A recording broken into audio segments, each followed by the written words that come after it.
नमस्कार, स्वागत है आपका जनगणमन 24/7 पर, जो कि मेरा यूट्यूब चैनल है। आप उसे लाइक करें, सब्सक्राइब करें। और अदानी का जो अभियोग अमेरिका में हुआ है, जो 54 पेज की एक तरीके से जो आरोप पत्र उनका बना है, उसके बाद चारों तरफ हड़कंप मच गया है। केनिया की सरकार ने उनकी डील्स को कैंसिल कर दिया है। आज ऑस्ट्रेलिया की जो अदानी की जो कोल माइन है वहां पर, कार्माइकल कोल माइन, उसको लेकर वहां के जो आदिवासी हैं उन्होंने शिकायत दर्ज कर दी है ह्यूमन राइट्स कमीशन में कि वहां जो अदानी के जो एम्प्लॉयज थे उन्होंने उनको शारीरिक और हर तरीके से रोकने की कोशिश की कि वो जो वहां की झीलें हैं, जो झरने हैं, उसके पास वो जाकर अपने रिचुअल्स को ना कर पाए। उधर आपने देखा कि बांग्लादेश का हाईकोर्ट है, उसने भी एक तरीके से पावर डील को पे जांच शुरू कर दी है कि गलत तरीके से जांच हो रही है। तो चारों तरफ से अदानी के लिए मुसीबत ही मुसीबत है, क्योंकि उन पर यह आरोप लगा है, और वो भी अमेरिका में यह आरोप लगा है कि उन्होंने 2000 करोड़ रुपए की रिश्वतखोरी की है। जालसाजी का मामला सामने आया है, जिसको वायर फ्रॉड कहते हैं। हर तरीके की जालसाजी उन्होंने, ऐसा लगता है, किया है इस पूरे मामले में। और मोदी सरकार ये कहती थी ना खाऊंगा ना खाने दूंगा, तो अब सवाल यह है कि मोदी जी कैसे उनको खाने दे गए। और क्या मोदी जी का शिकंजा अदानी पर नहीं कस रहा था जब वो इतने सारे पैसे खाने के लिए बैठे थे। लेकिन इसका रेपरकशन भारत में क्या हो रहा है, उसकी आज एक मिसाल हमारे साथ सामने आई है। कोर्ट के जाने माने वकील महमूद प्राचा ने सीबीआई में, यानी कि सेंट्रल ब्यूरो ऑफ इन्वेस्टिगेशन में, एक कंप्लेंट किया है। और उन्होंने कहा है कि भारत के जो टैक्स पेयर्स का पैसा है वो इस रिश्वतखोरी में लगा हुआ है, इसलिए इस पूरे मामले की जांच होनी चाहिए। मैं चाहूंगी कोमल, अगर आप बैक स्टेज में हैं और अगर उस ट्वीट को दिखा सके। इस समय हमारे साथ महमूद प्राचा है बातचीत के लिए। क्या हम वो ट्वीट दिखा सकते हैं कोमल? तो महमूद प्राचा ने जो ट्वीट किया है, उस ट्वीट का मैं आपको भी स्क्रीन पर दिखाऊंगी। उस ट्वीट में उन्होंने साफ साफ ये लिखा है कि living up to my constitutional duty, I have reported the Adani bribe case to the CBI headquarters. Let's join hands to take it to its logical conclusion of ensuring exemplary punishment for all the guilty of this crime against India. और ये tweet में उन्होंने राहुल गांधी, मल्लिकार्जुन खड़गे, मायावती, अखिलेश यादव, ममता बनर्जी, एमके स्टालिन और लालू यादव को भी tag किया है साथ में।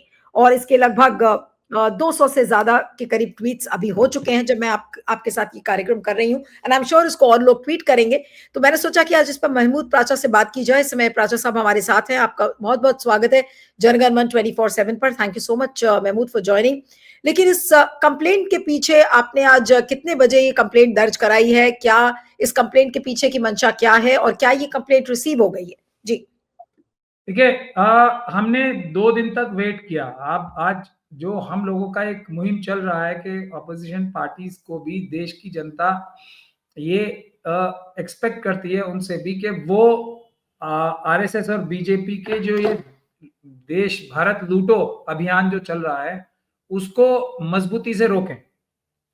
तो जो चुनाव में वोट चोरी करने का काम जो मशीनों के द्वारा हो रहा है, तो उसको तो रोकने में पूरी तरीके से नाकाम रहे हैं। और हमने आरएसएस एजेंट्स को भी पॉइंट आउट किया है। कांग्रेस पार्टी में तो कम से कम 2 लोगों को किया है पॉइंट आउट।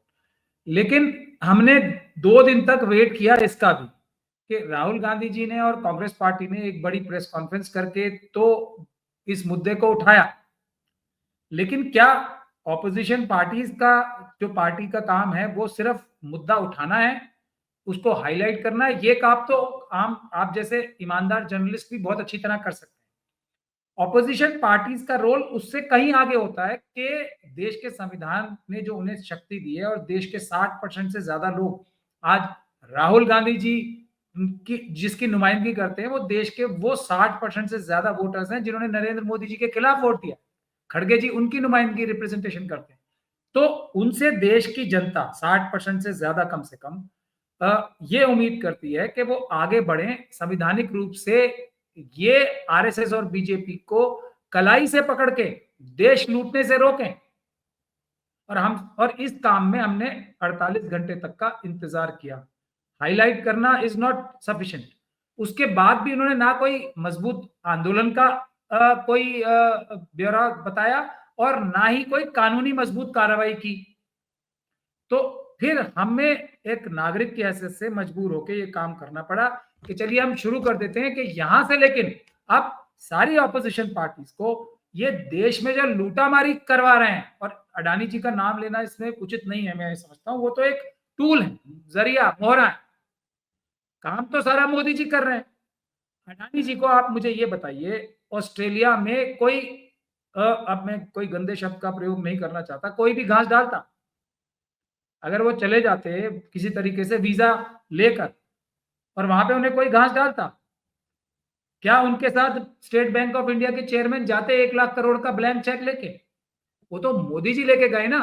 और उन्होंने भारत की जो साख है उसको दांव पे लगा के एक बेईमान व्यक्ति को वहां पे इतना बड़ा कॉन्ट्रैक्ट दिलवाया माइनिंग का, जिसकी आज वहां पे जो वहां के एबोरिजिनल्स हैं, यानी कि जो वहां के ट्राइबल्स हैं, वो उसकी इतनी जबरदस्त मुखालफत कर रहे हैं। और उस समय जब ये डील हो रही थी तब भी मुखालफत हुई थी, वहां पे अडानी गो बैक के नारे लगे थे पूरे देश में, वहां ऑस्ट्रेलिया में। लेकिन शर्म तो आती नहीं है किसी को, मोदी जी को तो खास तौर पे नहीं आती है। उसके बाद वो लेके गए श्रीलंका, उसके बाद बांग्लादेश, उसके बाद यूएस, उसके बाद इजराइल, कहां कहां पूरे यूरोप में जहां वो जाते हैं इनको साथ लेके जाते हैं दुम छल्ले को। और हर जगह जाके दबाव बनाते हैं कि जी आप भारत का कितना भी नुकसान कर लो। और ये मेरा सीधा सीधा आरोप है, अडानी को कुछ पैसे कमा दो आप देश से, मैं आपको सब कुछ दे दूंगा, लूट लो मेरा देश, मगर अडानी को कुछ बिजनेस दे दो। लेकिन क्योंकि अडानी जी जाके वहां पे इतनी बड़ी लूट मचाते हैं, तो केनिया में ये हो गया। अब केनिया का जो राष्ट्रपति साहब ने जो वहां पे अपने पार्लियामेंट में, वहां के जो हेड ऑफ द स्टेट है, उन्होंने जब वो स्पीच दी और अडानी जी की कंपनी को उन्होंने वहां से एक तरीके से बाहर निकालने की जो अनाउंसमेंट की, पूरा पार्लियामेंट हाउस वहां का आप देखेंगे खड़े होकर ताली बजा रहा।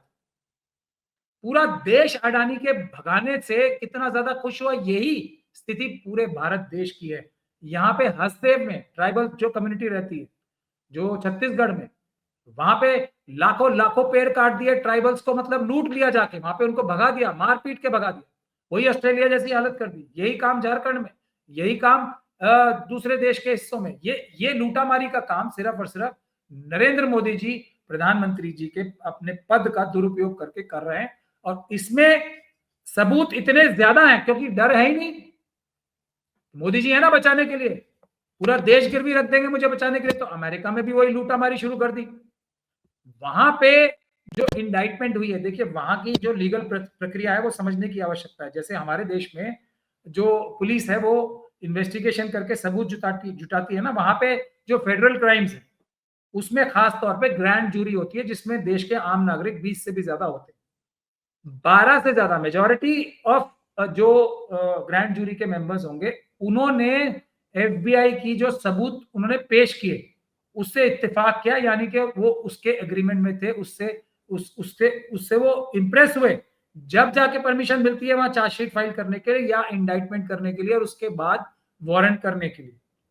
इसमें जो अडानी जी के खास रिश्तेदार है, सागर करके है अडानी शायद, उनको तो 2 बार 3 बार पूछताछ के लिए भी बुलाया गया।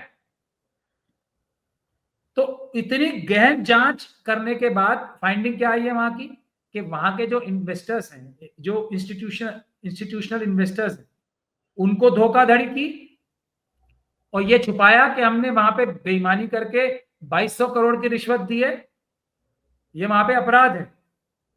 तो ये छुपाया, और ये छुपाने की वजह से, अब ये छुपाने में देखिए नीलू जी बहुत इंपॉर्टेंट बात यह है कि सेबी, माधवी बुच, जिसके लिए फिर कांग्रेस पार्टी सिर्फ प्रेस कॉन्फ्रेंस कर रही है, कोई आंदोलन नहीं, माधवी बुच से क्लीन चिट मिली होगी, जो एक डॉक्यूमेंट सर्टिफिकेशन मिला होगा, रिजर्व बैंक ऑफ इंडिया से सर्टिफिकेशन चाहिए होगा वहां पे वह पब्लिक इशू लाने के लिए और इंस्टीट्यूशनल इन्वेस्टर्स के सामने भी अपनी बात रखने के लिए और उनसे पैसे रेस करने के लिए।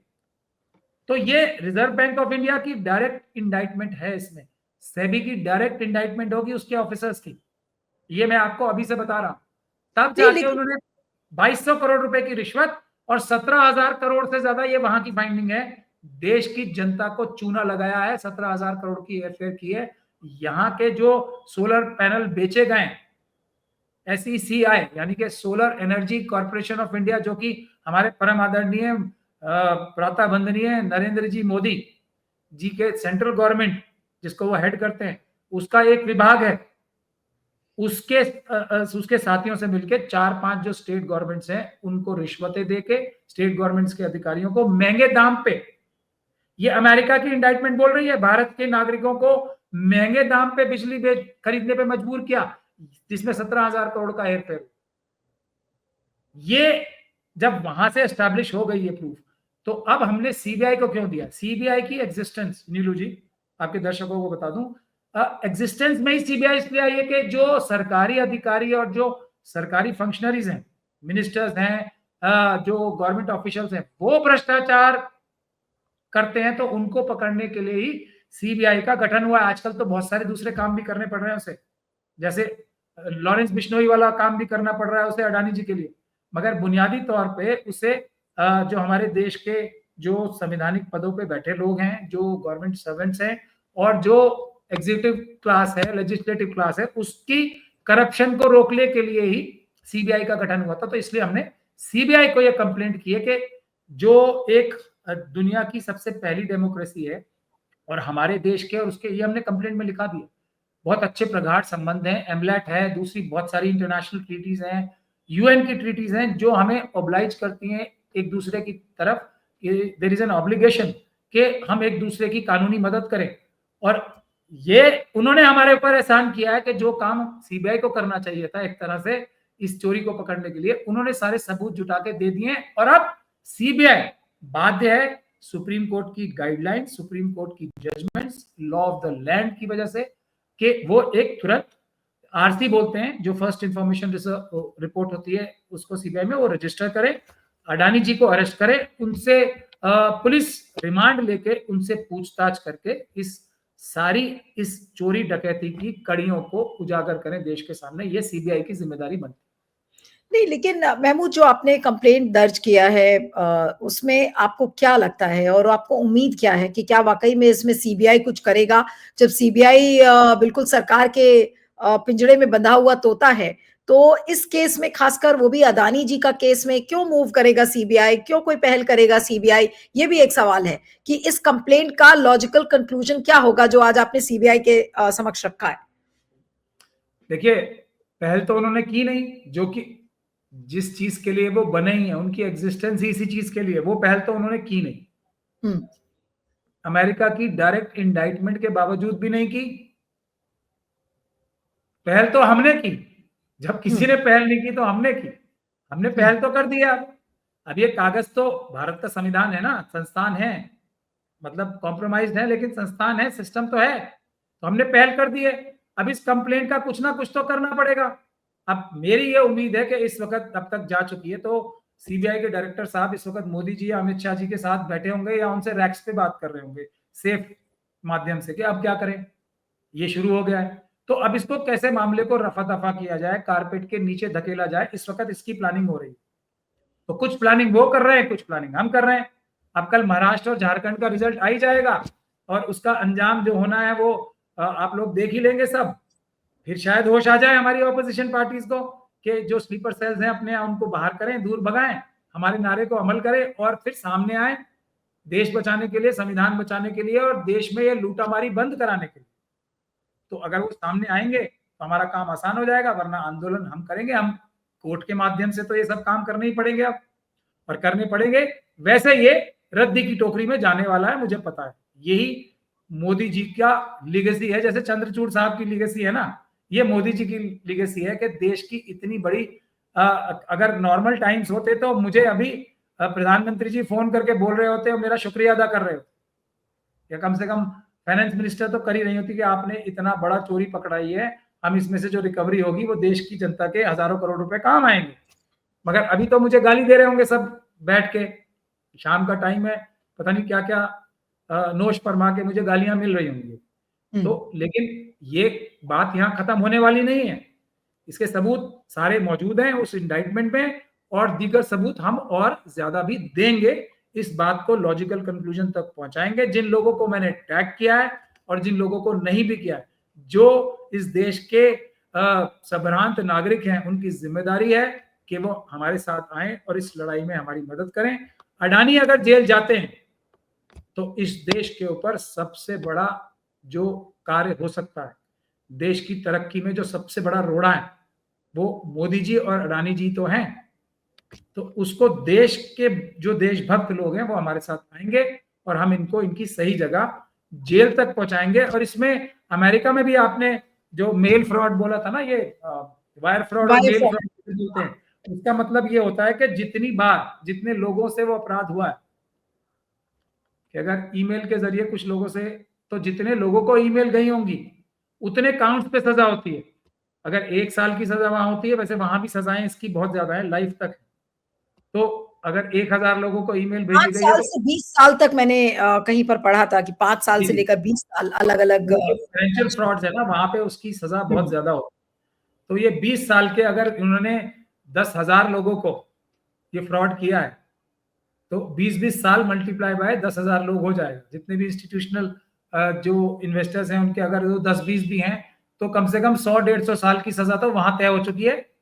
और भारत में इस अपराध की 409 की और कॉन्स्पिरेसी करने की, जो पुराने वाला आईपीसी का 409 था, मतलब अमानत में खयानत, criminal breach of trust by someone who is been interested the funds और द मनी और द एसेट्स, उसकी सजा उम्र कैद है।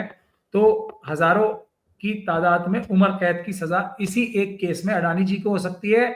और उनके भागीदार, साजिशकर्ता सारे लोग, मोदी जी, अमित शाह जी, निर्मला सीतारमन साहिबा, एसईसी के ऑफिशियल्स, सेबी के ऑफिशियल्स और रिजर्व बैंक ऑफ इंडिया के ऑफिसर्स, और वो 4 जो स्टेट्स हैं जिसमें उड़ीसा का नाम है, जिसमें छत्तीसगढ़ का नाम है, जिसमें तेलंगाना का, कर्नाटक और तमिलनाडु का भी नाम है, इन सब के वो अधिकारी जो इस गोरख धंधे में इन्वॉल्व हैं, उन्हें भी उम्र कैद की सजा पक्का हो सकती है।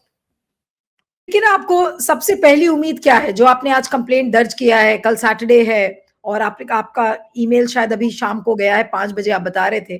तो उम्मीद क्या आपको लगती है कि आपको किस तरीके का एक स्टैंडर्ड जवाब कोई आने वाला है, या वाकई में आपको कोई बहुत ही रीअश्योरिंग रिप्लाई की उम्मीद है, या फिर आप ये सोच रहे हैं कि आपने अपना काम तो किया लेकिन सीबीआई इसमें कुछ नहीं करेगा?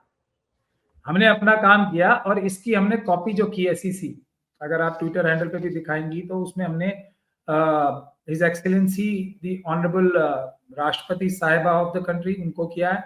हमने हमने उसके बाद जो हमारे present honourable chief justice of India, उनको कॉपी की है ये। हमने कंट्रोलर एंड ऑडिटर जनरल जो अभी नए नए बने हैं, मुर्मू साहब की जगह, उनको किया है, क्योंकि उनकी भी ये चोरी पकड़ने की बड़ी जिम्मेदारी उनकी भी थी जो उन्होंने नहीं की। और चीफ विजिलेंस कमिश्नर साहब को किया, सीबीसी को, और हमने इसका director central bureau of investigation को भी इसकी कॉपी भेजी है। तो हमने मजबूत कानूनी कार्रवाई कर दी है। हम क्योंकि वकील हैं तो हम अपना स्टेप सोच समझ के संवैधानिक और कानूनी तरीके से करते हैं और एक तरीके का जाल बिछाते हैं कि कोई भी इस कानूनी जाल से निकल ना पाए। हमने जो सुपरिटेंडेंट AC1 है सेंट्रल ब्यूरो ऑफ इन्वेस्टिगेशन को ये चिट्ठी एड्रेस की है, because he is the right person to deal with this case. तो ये हमने किया, लेकिन ये अभी रद्दी की टोकरी में जाएगा, मुझे पता है ये बात। तो अभी हम इसकी फिजिकल कॉपी लेके जाके डायरेक्टर साहब से मिलेंगे और उनको देंगे। हम कानूनी जो रिक्वायरमेंट है कोर्ट के माध्यम से FIR दर्ज कराने की और इन्वेस्टिगेशन कराने की, वो पूरी करेंगे। हम सीधा कूद के सुप्रीम कोर्ट नहीं पहुंच जाएंगे, हम जमीन से लेकर आसमान की तरफ बढ़ेंगे और इसमें निश्चित रूप से मजबूत कानूनी कार्रवाई होगी। ऐसा मैं बोलता हूं। ये काम बहुत आसान हो सकता है अगर जिन लोगों को मैंने टैग किया है वो इस देशभक्ति के काम में हमारे साथ आ जाएं। थोड़ा मुश्किल हो जाएगा अगर वो लोग साथ नहीं आएंगे, लेकिन होगा जरूर। नहीं, लेकिन क्योंकि सुप्रीम कोर्ट ने भी एक तरीके से, जब हिंडनबर्ग वाला मामला आया था और अदानी पे बहुत ज्यादा सवाल सुप्रीम कोर्ट ने भी नहीं खड़े किए। चुनाव आयोग तो जो है सो है ही है, उसकी मैं बात ही नहीं कर रही हूँ, लेकिन जितनी सारी जो संस्थाएं आपने जिनका भी नाम गिनाया, चाहे वो CAG हो, चाहे CVC हो, चाहे CBI हो, ये सब अपना आंख बंद करके बैठे थे। RBI भी उसमें शामिल है कि सब अपना आंख बंद करके बैठे हुए थे। वित्त मंत्रालय उसमें शामिल है क्योंकि PMO की सील सबके ऊपर लगी हुई है। सब चुप हैं क्योंकि मोदी जी चाहते हैं कि भाई ऐसे ही कुछ हो। तो ऐसे में आपको क्या लगता है कि इतनी बड़ी थू-थू पूरे विश्व में जब हमारे देश की हो रही है कि किस तरीके का तंत्र हमारा बना हुआ है कि देश का सबसे बड़ा उद्योगपति जो चाहता है, जिस देश में चाहता है जाकर उस देश में वो जालसाजी कर रहा है, रिश्वतखोरी कर रहा है, लेकिन हमारे जो देश के तंत्र है वो चुपचाप बैठे हुए हैं क्योंकि मोदी जी के वो लाडले हैं, मोदी जी के प्रिय हैं। अब आपको ऐसे में क्या लगता है कि अगर यूएस इंडाइटमेंट हो गया है और अगर अमेरिका जैसे देश में अभियोग इनका हुआ है और आरोप पत्र साबित हुए हैं, तो आपकी सीबीआई की जो कंप्लेंट है उससे क्या चीज बदल सकती है अपने देश में, बिना अगर किसी उम्मीद के कि विपक्ष भी आपका साथ देगा या कोई आपको बहुत जवाब मिलने वाला है इस कंप्लेंट पत्र से, या जो आपकी ये जो कंप्लेंट है, आपको क्या लगता है कि क्या चीज बदल सकती है? उम्मीद तो हम कर ही सकते हैं इस बदलाव की। देखिए, मैं आपको कुछ स्पेकुलेशन करके भी बताना चाहता हूँ और कुछ फिर उसके बाद तथ्यात्मक रूप से बताना चाहता हूँ। इस वक़्त हो क्या रहा हो, ये मेरी स्पेकुलेशन है, मतलब एक इन्फॉर्म्ड गेस जिसे समझ लें आप, कि मोदी साहब इस वक़्त अपने जो या तो वो बना चुके होंगे प्लान अमित शाह जी के साथ और दूसरे लोगों के साथ मिलके, जयशंकर साहब के साथ मिलके, कि किस प्रकार से हमें यूएस गवर्नमेंट पे इंडिया की गवर्नमेंट की तरफ से एक तरीके से उनके सामने जाके अपने आप को प्रस्तुत करना है और ये बोलना है कि आप हमसे कुछ भी और लूट लो, भारत देश का कितना भी और नुकसान कर दो, हमसे कोई भी कंसेशन ले लो, लेकिन हमारे सखा को छोड़ दो, अडानी जी को और उनके सारे मित्र मंडली को छोड़ दो, हमसे आप कुछ भी ले लो, लूट लो हमें। इस वक्त वो नेगोशिएशन चल रही होगी कि अमेरिका में एक कॉन्सेप्ट है प्री बार्गेनिंग का, तो उसके लिए ये लोग सब कोशिश कर रहे होंगे कि भारत के सारे रिसोर्सेज दांव पे लगा दो, अडानी जी को बचा लो। भाई हमारे यहाँ जो हमारे क्लाइंट्स होते हैं, क्रिमिनल प्रोसीडिंग में इन्वॉल्व हो जाते हैं, वो यही कहते हैं हमारे पास आके के मैं तो उन्हें मना कर देता हूँ कि वकील साहब कुछ भी खरीद लो, ये रहे पैसे, आप कुछ भी करो, ये खरीद लो। एक फिल्म आई थी ना जिसमें ये खरीद लूंगा वो खरीद लूंगा, कोई एक हमारे जो एक वो मजाहिया कलाकार है वो बोलते थे, तो वो ये करते हैं हमारे सामने आके, तो यही मोदी जी और उनकी पूरी टीम कर रही होगी।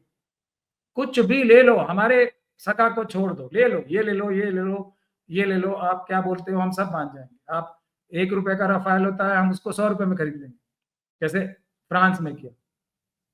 ये सब गतिविधियां इस वक्त चल रही होंगी। तो ये केस डालने से हम लोग यहाँ एक और भी स्ट्रेटेजी होती है जो ऑफेंड, ये स्ट्रेटेजी यूज करेंगे जो हमने फोर्सी की कि ये क्या काम करेंगे, यहाँ अडानी जी के ऊपर कुछ मुकदमे लगा देंगे और यहाँ उसका ट्रायल चलाएंगे, फिर वहां ये कहेंगे कि अभी तो ये यहाँ पे जेल में जाने की कगार पे हैं, तो ये केस खत्म होने दीजिए, हम आपको बाद में भेज देंगे। ये भी एक काउंटर स्ट्रेटेजी होगी, क्योंकि अमेरिका में तो बाई पार्टीजन सिस्टम है ना, तो वहां पे जो डिस्ट्रिक्ट अटॉर्नी है, जो लोग इसको हैंडल करेंगे, वो भी एक इलेक्टेड बॉडी होती है, मतलब इलेक्शन से जीत के आते हैं, तो वो भी, और अभी तो वहां पे अटॉर्नी जनरल का भी जो है वो भी उन्होंने आज रिजाइन कर दिया है, जो नॉमिनेटेड अटॉर्नी जनरल थे अमेरिका के, ट्रम्प साहब के। तो वहां थोड़ा ज्यादा चेक्स एंड बैलेंसेस हैं, तो इतना आसान नहीं होने वाला है।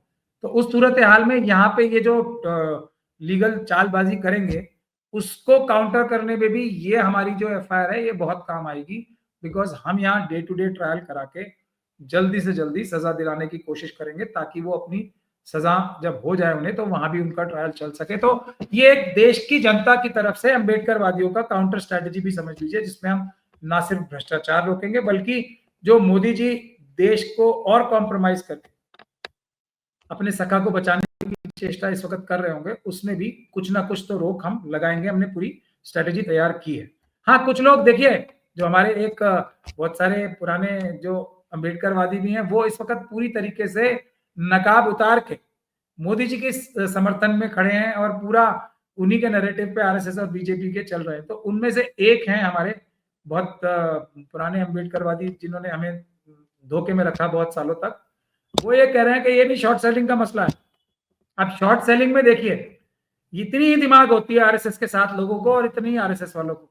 शॉर्ट सेलिंग का बेसिक कॉन्सेप्ट क्या है कि इनसाइड इंफॉर्मेशन पहले से होनी चाहिए। इस इंडाइटमेंट की अगर पहले से, बिकॉज वो बहुत सिक्रेटिव प्रोसीडिंग्स होती है वहां पे ग्रैंड जूरी, किसी को अगर पहले से इंफॉर्मेशन हो सकती है तो वो सागर अडानी साहब ही हैं, जो रिकग्नाइज्ड और वेल नोन पर्सन है जिसको इस इंडाइटमेंट की पहले से जानकारी थी।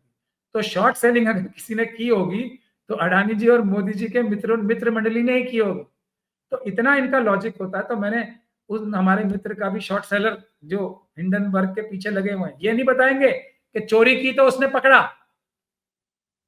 हिंडनबर्ग ने बेशक उसका एक बिजनेस मॉडल है कि चोरी करते हुए लोगों को पकड़ के उनकी वो शेयर मार्केट में रेट गिराता है, ये एक उनका बिजनेस है और परमिसिबल बिजनेस है अमेरिका। तो भाई तुम चोरी क्यों करते हो? प्लेट पे तैयार करके। अब जैसे बहुत सारे लोग ये बोल रहे हैं ना, उनकी पूरी ट्रोल आर्मी कि अमेरिका जो है हमारे देश के खिलाफ है, हमारे देश का नुकसान कर रहा है। भाई अडानी इंडिया नहीं है, मतलब what a joke. Adani India मतलब he is everything what India should not be. मतलब इंडिया में आम तौर पे ज्यादातर जो हमारे नहीं, नागरिक हैं, कल भी तो संबित पात्रा ने जो प्रेस कॉन्फ्रेंस की, उन्होंने कहा कि attack on Adani is an attack on the Indian share market, he is a wealth creator. ये सब तरीके की बातें संबित पात्रा ने की है कल प्रेस कॉन्फ्रेंस में। संबित पात्रा भी तो वही हैं। संबित पात्रा कौन से अलग हैं? संबित पात्रा की तो नूरा कुश्ती होती है ना। जब किसी दिन अगर आपके सामने हमारे सामने आए तो हम बताएंगे उन्हें कि वो क्या है। संबित पात्रा तो वही है। पहले तो मोदी जी के बारे में कहा जाता भारत ही मोदी जी हैं, अब अडानी जी ही मोदी बन चुके हैं। मतलब अडानी जी मोदी बन चुके हैं और अडानी जी भारत भी बन चुके हैं। मतलब मैं ये कहूंगा कि कोई अगर अडानी जी को पकड़ के जेल में बंद करता है तो वो तो भारत का मित्र होगा सबसे बड़ा, क्योंकि सबसे बड़ा लुटेरे यही है। इन्होंने तो लूट मार करने में अंबानी जी को, यूसुफ लुलू जी को भी बहुत पीछे छोड़ दिया। तो वो तो हमारे देश का हितैषी होगा। और जो भी व्यक्ति, यार जो अडानी जी हैं वो तो वो मॉडल हैं, जैसा मैं चंद्रचूड़ साहब के बारे में कहा था कि हाउ अ जज शुड नॉट बी। ये वो रोल मॉडल है अडानी जी के, how a Indian is not. This is something which a Indian can never be. ऐसा इंडियन कभी नहीं हो सकता। ये वो रोल मॉडल और एग्जाम्पल हैं। इनको जो भी जल्दी से जल्दी जेल में पकड़ के बंद करेगा और इनके जो सहयोगी हैं संबित पात्रा साहब जैसे और दूसरे सहयोगी जो हैं उनको पकड़ के जेल में बंद करेगा तो भारत देश की इकोनॉमी शूट करेगी एकदम रॉकेट की तरह। जैसे मस्क साहब के रॉकेट जाते हैं ना सीधे ऊपर और सीधे वापस, उस प्रकार से इंडियन इकोनॉमी शूट करेगी वर्टिकली। जैसे ही इस प्रकार के चोर बंद होंगे, और उसमें मैं ये समझता हूं कि ये इंडाइटमेंट काफी हद तक मदद करेगी। उस पर नहीं बोलेंगे संबित पात्रा जी परम आदरणीय हमारे कि ये जो लूट मारी हुई है उसका क्या, रिश्वत का क्या, 17,000 करोड़ की लूट मारी का क्या, देश की जनता से लेकिन महंगी मैं बिजली भी खरीद बेचने का क्या, उसके बारे में नहीं मैं भी बोलेंगे कुछ। नहीं नहीं, बिल्कुल। आप जो पूरा जो यूएस इंडाइटमेंट है वो तो आप लीगल पर्सपेक्टिव से अगर आप देखेंगे तो उसका रेपरकशन, और अगर अकाउंटेबिलिटी फिक्स करनी है या हम ये पूछें कि where will the buck stop in this particular case, तो आपको पूरे इस यूएस इंडाइटमेंट का लॉजिकल कंक्लूजन क्या लग रहा है अपने देश में भी और अमेरिका में भी? जी। देखिए एक तो मैंने बताया ना, वहां की जो प्रक्रिया है चार्जशीट बनाने की, जैसे यहाँ पुलिस चार्जशीट फाइल करती है वहां की ज्यादा रोबस्ट और विद स्क्रूटनी है। हम्म। तो उसकी एविडेंशियरी वैल्यू ज्यादा ताकतवर होती है। ये बात हमने अपनी कंप्लेंट में भी लिखी है और that is a logical thing, कोई उसे काट नहीं सकता। हम्म। और दूसरा उन्होंने तो डॉक्यूमेंट्स लगाए हैं ना, उसका क्या इलाज है? उसका क्या इलाज है जो डॉक्यूमेंट्स हैं, जो उन्होंने स्टेटमेंट्स ली होंगी वहां पे। तो संबित पात्रा जी को अब वो अरुण जेटली जी का बहुत नाम लेते हैं, तो उनसे उनके जीते जी कुछ सीख लेना चाहिए था कि वहां की जो एविडेंशियरी वैल्यू है, जो वहां के सब पियोना होते हैं या किसी को गवाही दी जाती है, तो उसकी जो एविडेंशियरी वैल्यू है यहाँ से बहुत ज्यादा होती है। बहुत परेशानी में आने वाले हैं वो ये सब लोग। तो संबित पात्रा जी को मैं फ्री ऑफ कॉस्ट सलाह दूंगा जरा थोड़ा दूर ही रहे, बल्कि अगर अप्रूवर अप्रूवर बन जाए तो वो ज्यादा बेनिफिट में रहेंगे, ये नहीं, तो वहां अभी भी आप और यहाँ आने भी। वाले दिनों में आप क्या होता हुआ देख रहे हैं? क्या ज्यादा से ज्यादा लोग बीजेपी की तरफ से क्या अप्रूवर बनेंगे? हो सकता है कि और भी लोगों को ये बातें पता हो जो मोदी जी के बहुत क्लोज हैं। तो इस पूरे केस से आपको लगता है कि मोदी जी अदानी से पीछा छुड़ा सकते हैं, या फिर मोदी जी के पास कोई और विकल्प नहीं सिवाय इसके कि वो अदानी को अंत तक बचाएंगे ही बचाएंगे इस केस में? कोई विकल्प नहीं है इस बारे में, तो आई एम डेड श्योर। क्योंकि अब अडानी इज इंडिया है तो संबित पात्रा जी वहां के जो एक बहुत बड़े स्पोक्स पर्सन है वही बोल रहे हैं ना। अडानी पे अटैक मतलब इंडिया पे अटैक, मतलब एक चोर पे अटैक इंडिया पे अटैक होगा। ये मतलब ये है इनकी मानसिकता, ये है इनका जो लेवल है देशभक्ति का, ये है ये लोग। मतलब इसके आगे कुछ कहने की आवश्यकता है। एक अडानी भारत होगा, मतलब कुछ भी, मतलब कोई तो शर्म कुछ तो शर्म होनी चाहिए। ये कहां से इतनी बेशर्मी कहां से उत्पन्न करते हैं ये लोग। अडानी को ही बता दिया इंडिया, मतलब इंडिया के ऊपर अटैक है, एक चोर के ऊपर अटैक। ये इंडिया के नहीं तो साथ अच्छा काम। अब जो भी, लेकिन ये ट्रायल चलेगा और वो अदानी अपने आप सरेंडर करते हैं या इनको एक्स्ट्राडाइट किया जाएगा, ये भी तो कुछ पता नहीं है। But what's next for Adani looks like a very grim picture for Adani, जो भी है किसी भी सूरत में। लेकिन आपको लगता है कि अगर अदानी जेल गए तो मोदी जी के लिए उससे 3 गुना ज्यादा मुसीबतें यहाँ बढ़ सकती है पूरी सरकार के लिए?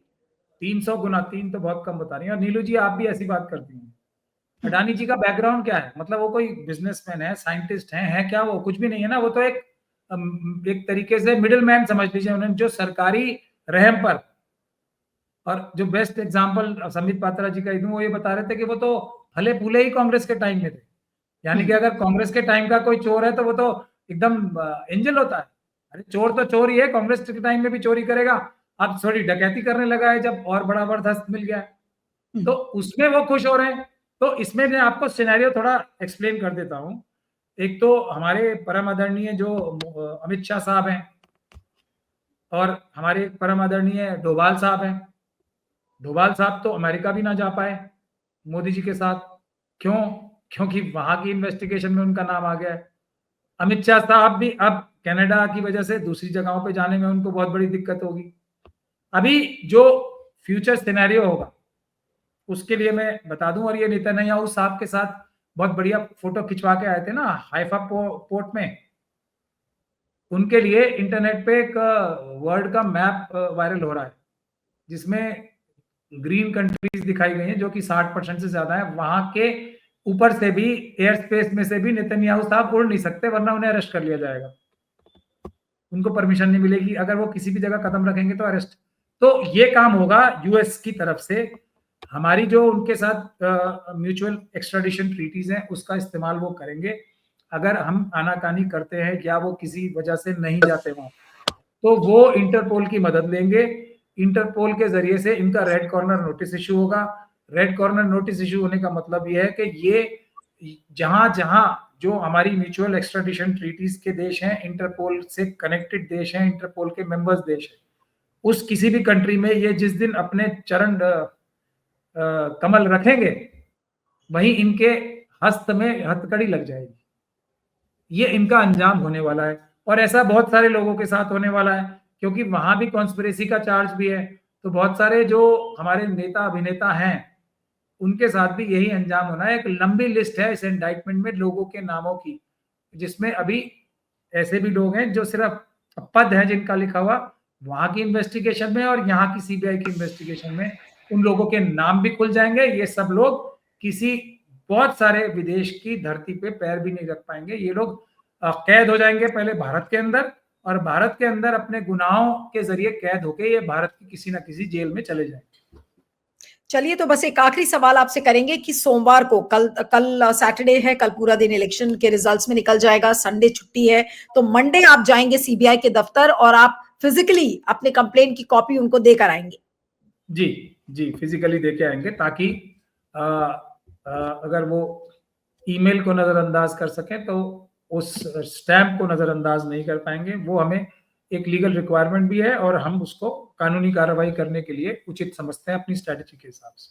लेकिन अगर लेकिन आपके सीबीआई, माध्यम से मैं सभी विपक्ष के जो पार्टीज हैं उनसे गुजारिश करूंगा कि अभी देश के सामने बहुत बड़ा खतरा है, देश बचाना है, देश की इकोनॉमी बचानी है, तो हमें ये कार्रवाई मजबूती के साथ करनी पड़ेगी।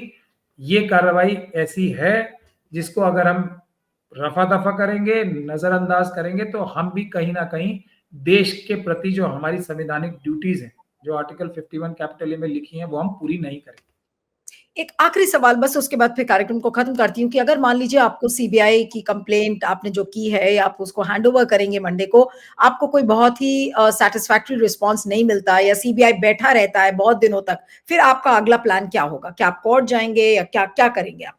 अगला प्लान हमारा एसओपी जो है, स्टैंडर्ड ऑपरेटिंग प्रोसीजर है जो, वो तैयार है। हम ऑब्वियसली कोर्ट जाएंगे और इसको इसके लॉजिकल कंक्लूजन तक पहुंचाएंगे। हम देश इस प्रकार से लूटने नहीं देंगे किसी भी हालत में, किसी भी कीमत। चलिए, आपका बहुत बहुत शुक्रिया Mahmood. Thank you so much for joining. Thank you. Thank you so much.